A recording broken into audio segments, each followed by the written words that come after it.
Bonjour mes chers élèves. On va corriger un exercice d'épaule RC. Voilà. C'est un bon exercice. C'est un exercice de réflexion. Essayez s'il vous plaît de le voir attentivement. Voilà les données de l'exercice. Bien sûr, on a un générateur de force électromotrice E et de résistance, petit r et R 20 ohms et un générateur de capacité C0 interrupteur K. Voilà le circuit électrique.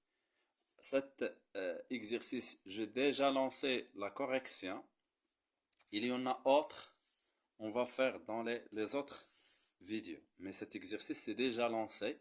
C'est un bon exercice, c'est un exercice de réflexe. Essayez de voir s'il vous plaît. Alors voilà le circuit électrique. Regardons cet circuit, il est intéressant. Il se compose de deux conducteurs ohmiques et d'un condensateur de capacité C qui est initialement déchargé. On cherche à le charger à partir de ce générateur de force électromotrice E. Voilà, ça c'est déjà dit. Donc, essayons de faire un petit des réponses aux exercices. Alors, qu'est-ce qu'on a, s'il vous plaît, comme question?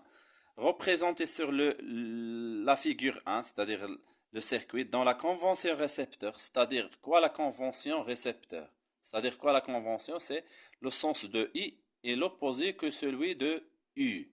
Donc, représentons la tension UR et la tension UC. Donc, on doit représenter le circuit électrique. Voilà, s'il vous plaît, le circuit électrique qui est devant vous. Il est là. Le circuit électrique, bien sûr, il faut la représenter. Vous voyez ici, il se compose, la première question. C'est un conducteur de résistance petit r, un générateur de force électromotrice E, un conducteur ohmique de résistance R, un condensateur de capacité C0 qui est initialement déchargé, et après un interrupteur K. Vous voyez, normalement, en fermant K, le courant passe dans le sens que celui de E. Donc voilà I, voilà I. Toujours on fait I en représentant I au voisinage des dipôles. Et après on représente la tension UC. Bien sûr, UC, c'est dans le sens contraire que celui de I. Voilà, c'est UC. Et voilà UR, je peux représenter ici ou bien ici. Voilà, c'est la tension UR. N'oublions pas que ce U petit r. Voilà, la première question est faite. Montrez sur la figure 1 comment relier l'oscillo pour visualiser UR. Donc, on a fait ça, les branchements, c'est-à-dire les branchements pour visualiser à l'aide d'un oscillo, bien sûr numérique ici, ou bien un oscillo à mémoire, ou bien un matériel informatique bien adéquat. Alors, qu'est-ce qu'on va faire, s'il vous plaît, pour visualiser la tension UR?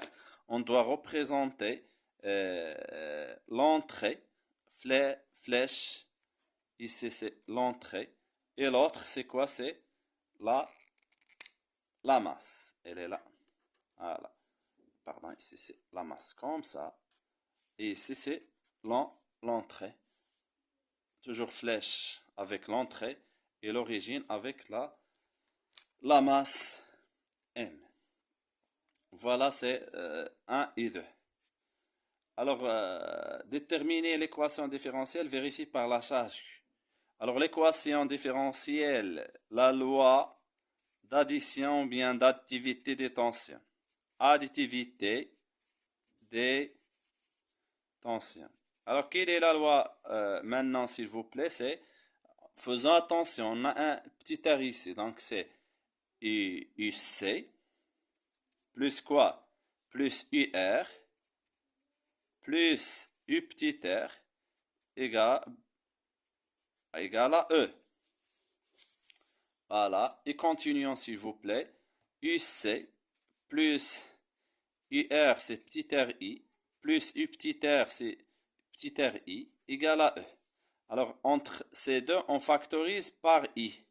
On aura UC plus R plus petit r fois I égale à E. Alors, et on va écrire les relations qu'on doit savoir. Et UCC, Q divisé par C, et I égale à quoi? C'est DQ sur DT. Ça, c'est, vous devez l'apprendre, s'il vous plaît. Et je remplace ici. Donc, on va voir UC, donc, UC, Q divisé par C, plus R fois I égale à DQ sur DT, égale à E. Voilà l'équation différentielle. On s'approche. On va éliminer ce C en multipliant le tout par C. Est-ce que c'est clair? On va éliminer le C de ce dénominateur. Donc, il va nous rester CQ plus R fois ce C fois DQ égale à ce E fois C. N'oubliez pas, s'il vous plaît, ceci. Et voilà l'équation différentielle régissant les variations de Q. Je reprends, c'est un bon exercice. Essayez de faire attention aux questions, s'il vous plaît. Alors, la solution, elle est là. Déterminer l'expression de alpha et bêta. Alpha et bêta. Alors, voilà la solution. Bien sûr, c'est la quatrième question. Q de t égale à quoi, s'il vous plaît? C'est alpha fois 1 moins expo moins bêta t. Ça, c'est la solution. Puisque la solution, il est factorisé, on développe, c'est alpha, alpha fois 1, alpha, moins alpha, expo moins bêta t.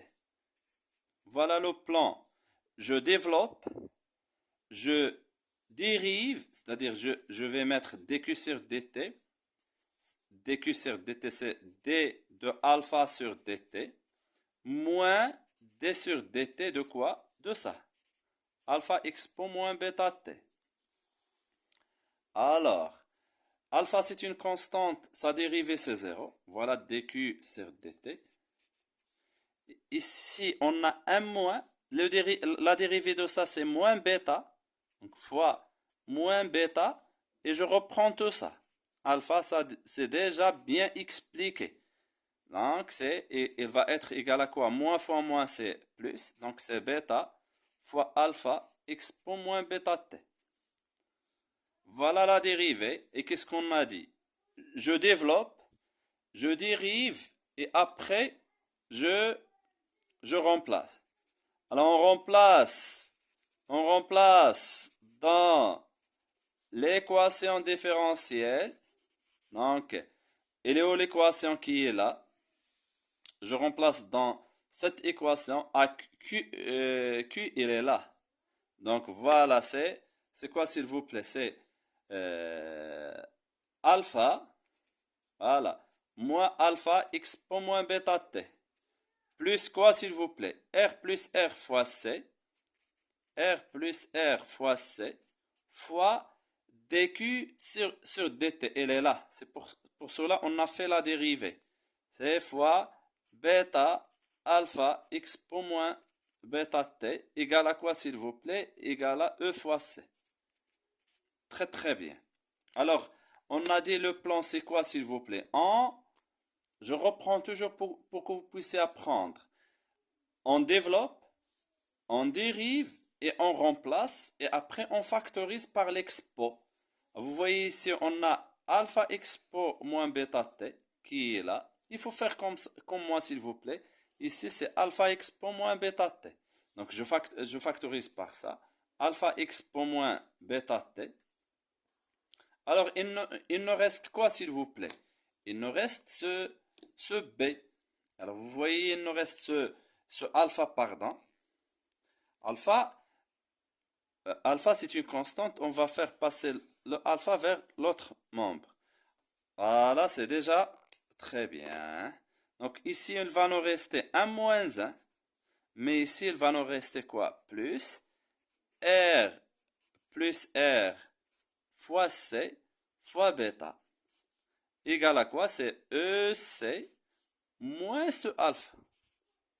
Voilà. Continuons s'il vous plaît. Alors, comme vous voyez, qu'est-ce qu'on va dire maintenant? Qu'est-ce qu'on va dire? Pour que cette équation soit valable ou bien soit vérifiée, quel que soit t, il faut que quoi? Ça égale à 0 et ça égale à 0. Je vais l'écrire comme ça. Moins 1 plus R fois C fois bêta égale à 0. Et EC moins alpha égale 0. Vous voyez, je vais faire passer ce 1 vers l'autre côté. On aura quoi? R, ça plus ça. R plus R fois C fois bêta égale à 1. Ici, je vais faire alpha vers l'autre côté. Donc, on aura ici EC égale à alpha. Voilà, alpha qui est là. Maintenant, on cherche B. Donc, je vais faire passer tout ça vers l'autre. Donc, bêta, pardon, égale à 1 sur ça.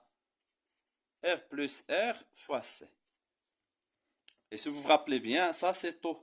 Donc, on aura c'est 1 sur taux. Alors, bien sûr, et alpha égale à E fois C. Et voilà, on a bien déterminé les constantes. Ce sont les constantes qui sont demandées dans la question. Alors, c'était la question, déterminer les expressions de alpha et bêta. À montrer que l'expression de l'intensité, ça, je reprends, c'est un bon exercice, c'est un exercice de réflexion. Et de t égale à e divisé par ça, expo moins t sur t. Bien sûr, avec taux, c'est la constante du temps qu'on doit déterminer en fonction de ça. Très, très bien. Alors, bien sûr, I, cherchons I. Voilà. Il faut qu'on fait une petite réflexion, s'il vous plaît. Alors, c'était normalement, c'est la 5e question. Cinquièmement, on a quoi, s'il vous plaît? I égale à quoi? I égale à dq sur dt. Ça, c'est la relation. Bien sûr, donc, I égale à quoi? Normalement, on a déjà trouvé Q. Q, elle est là. Et sa dérivée, elle est là. Est-ce que c'est clair? Donc, I égale à bêta fois alpha fois expo moins bêta t. Et je remplace. Je remplace par les expressions. Donc, bêta, c'est quoi bêta? C'est 1 sur, voilà. Bien sûr, ça, c'est toujours C0. C'est C0, C0, C0. Donc, c'est 1 sur ce bêta, elle est là. 1 sur R plus R fois C0 fois alpha. Alors, dites-moi, alpha, c'est E fois C0. Très bien. Expo moins bêta. Ce bêta, c'est, bêta, on a dit, c'est 1 sur taux. N'oublions pas ce moins fois t. Alors, comme vous voyez, on va simplifier C0 avec C0. Il va vous rester quoi? 1 fois E, c'est E, divisé par R plus R. Vous voyez, expo moins t sur t. Voilà, c'est ça l'expression de I de t. Et c'est ça la question demandée, s'il vous plaît. Là, elle est là. Bien sûr, avec taux égal à R plus R fois C.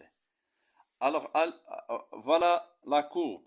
Alors, regardons, je viens d'expliquer dans l'exercice qu'on a fait. Puisque ici, la courbe ne commence pas par 0, donc je vais utiliser cette valeur qui est 0. Normalement, I0, il est égal à quoi? C'est 2 milliampères. 2 milliampères. Donc, on doit utiliser cette question ici. Bien sûr, vous voyez taux. Taux, il est là. Elle a la tangente. Et voilà taux.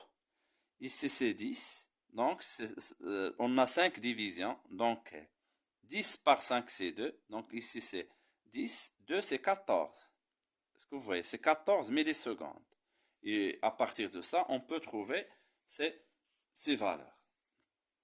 Donc, on a quoi, s'il vous plaît? On a I0.